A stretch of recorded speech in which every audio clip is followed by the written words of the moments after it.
some good news for Kenyans. Elsewhere, Agriculture Cabinet Secretary Peter Munya has said that the government will continue conducting complete forensic audit in all KTDA-owned factories. The comprehensive investigation will be used to determine why tea prices were dropping in the previous years despite international prices remaining constant.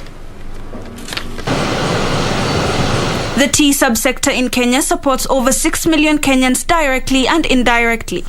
According to the recently released Economic Survey of Kenya, tea contributed more than 122 billion to the Kenyan economy in the year 2020, making it one of the largest contributors to the country's economy. Speaking while visiting tea factories in Kiambu County, Munya has said the reform agenda in the tea subsector was in top gears and farmers are receiving better payments. Munya has urged KTDA to cut down management costs in order to ensure more money reaches farmers in the tea production business. Sheria inafuatwa, mkulima anyanyaswi.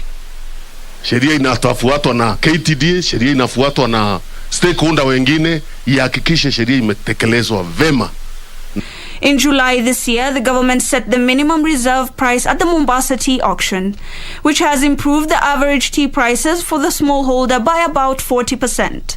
Lengo ya mabadiliko hii ni kuongeza pesa wapi? Kwa mfuko ya mkulima. Ndio mkulima pia aweze kujisolesha kwa mahitaji yake.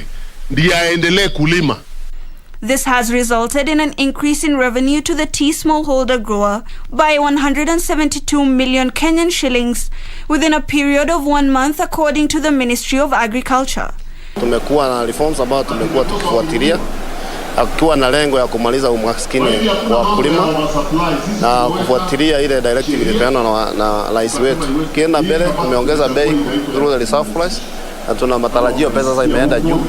Rate sasa iko beyond $3 na tunatarajia next year tutakuwa na pesa ambazo zitafurahisha wakulima.